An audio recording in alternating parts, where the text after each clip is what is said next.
All right, guys, we're back for another one, and it's a big guy. How about the Ocean Audio 170.1? What a tiny little monoblock. Most monoblocks are what, 300 watts and up. I know there's always exceptions, but I'm just saying you don't normally see monoblocks this small. But let's get into it. I haven't even unboxed it yet, and let's just see what this one's all about.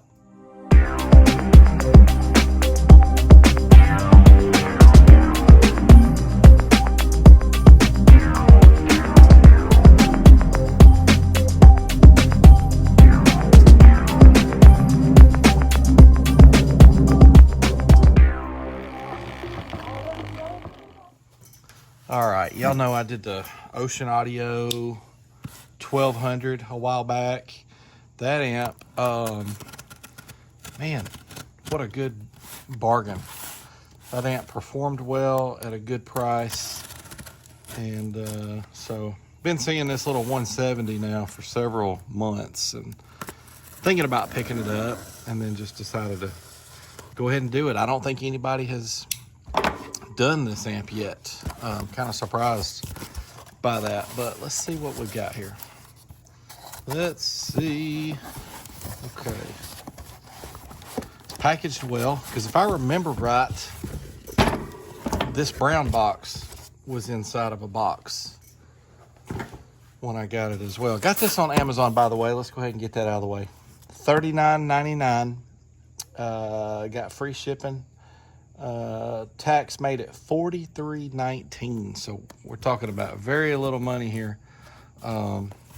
But you know, what kind of power are we going to get? Because that still matters a whole lot. What do we have here? Class AB monoblock 170.1. There's a max rating of 340. Okay, AB, one channel, 2 ohm stable, bass boost. Anything else? Oh, okay. Designed and manufactured in China. It's not like we did. Oh, here we go. All right, what do we have here? Here's some ratings. What's up with these? Oh, okay. So we have max at 4, max at 2, RMS at 4, RMS at 2, and then we come over here, and that's 220 max, 340 max, 110 RMS, 170 RMS. So the input voltage is 0.2 all the way up to 8.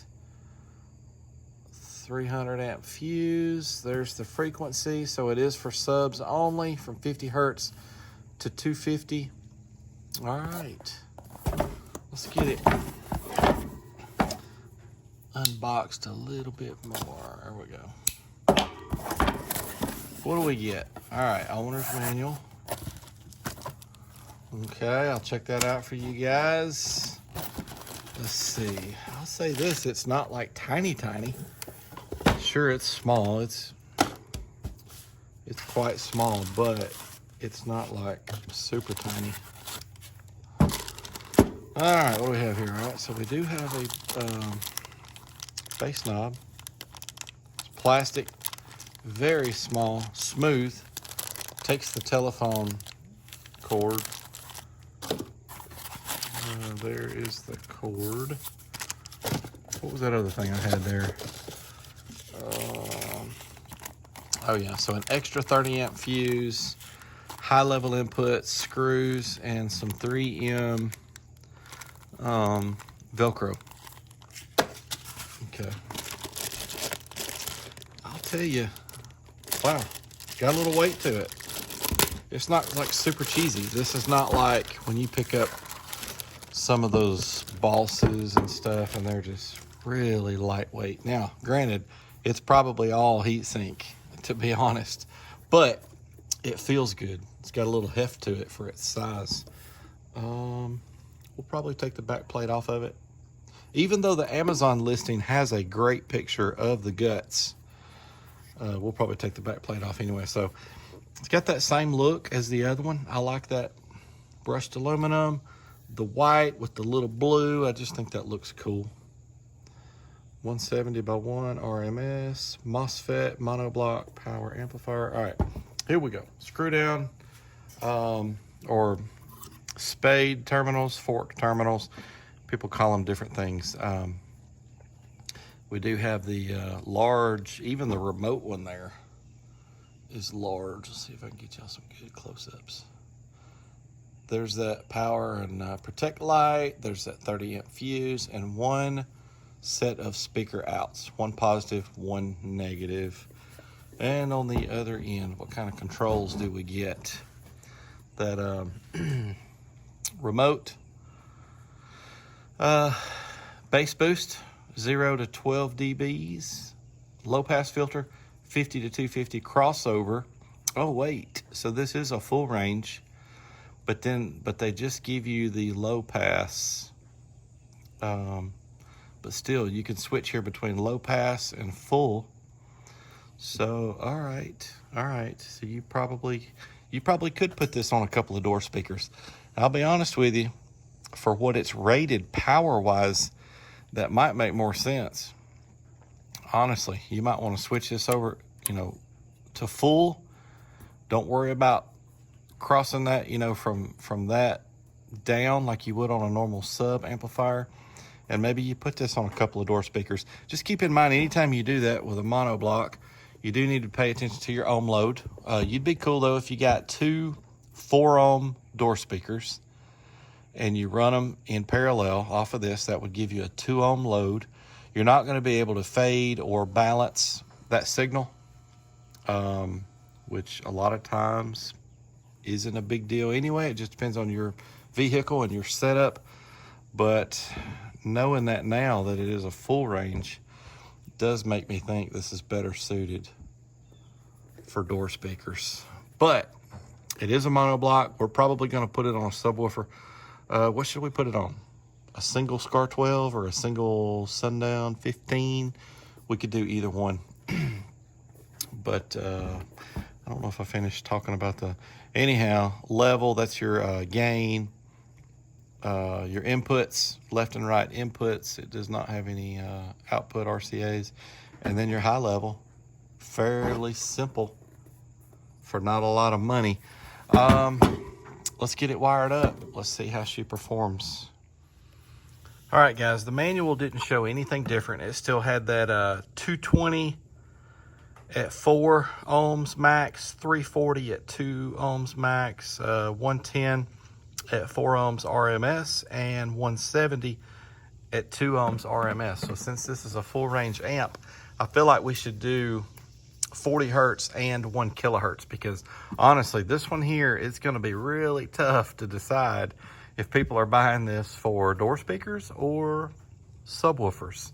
This one could go either way, but so we will do those extra tests.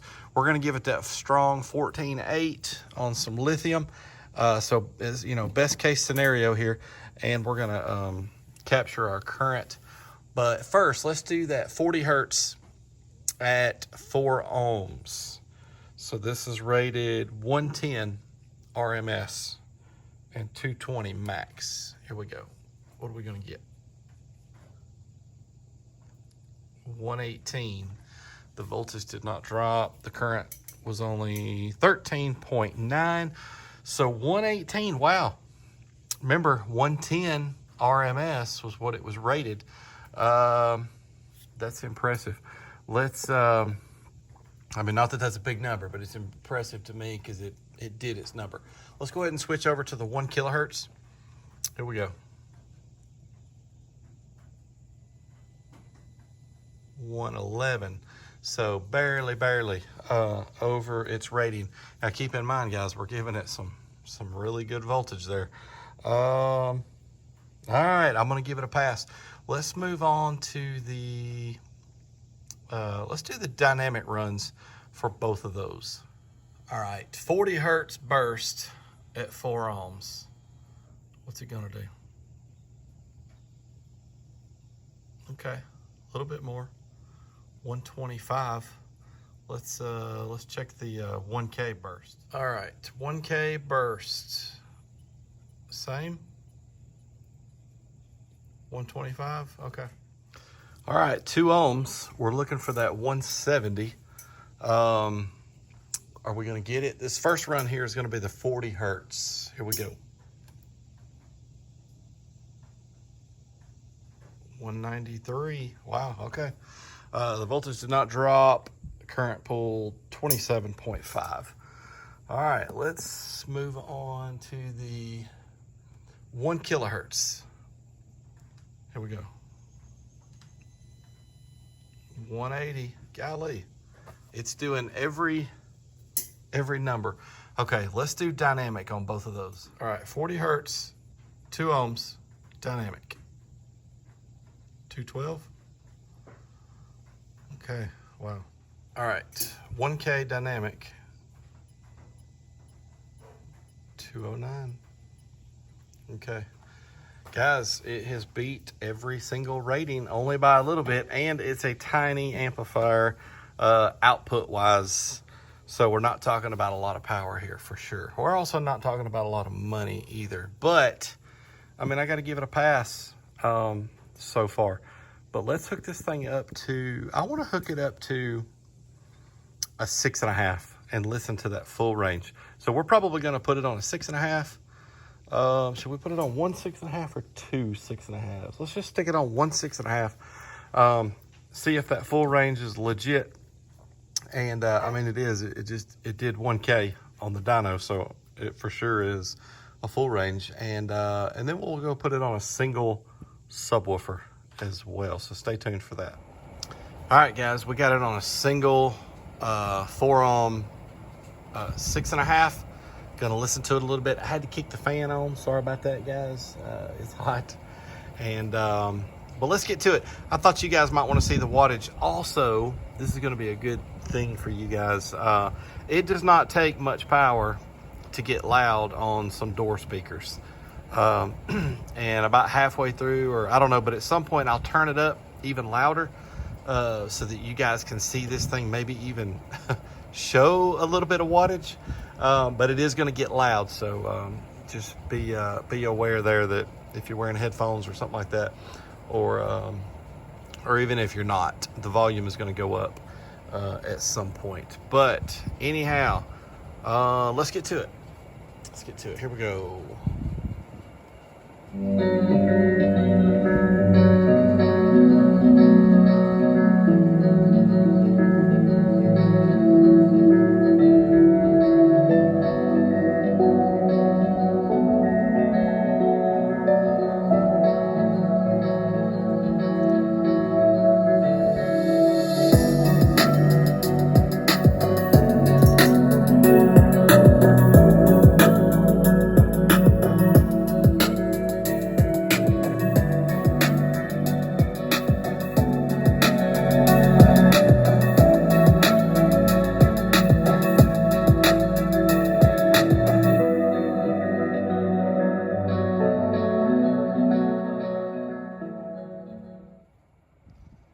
Okay, well, sounds good.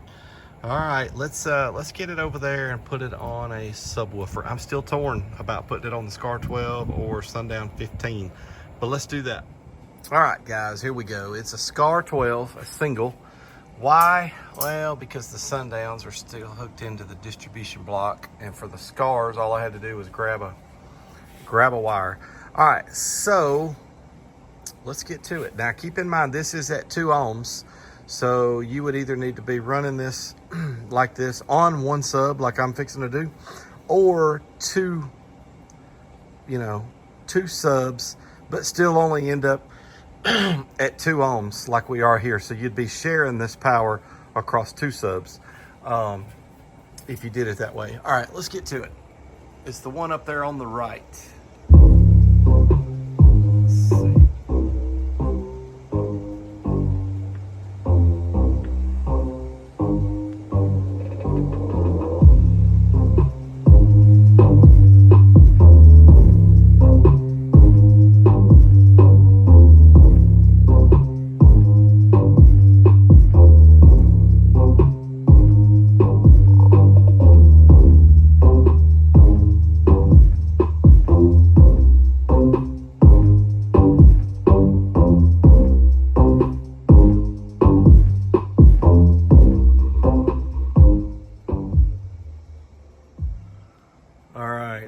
was kind of impressed with that. Look at that, 178 watts.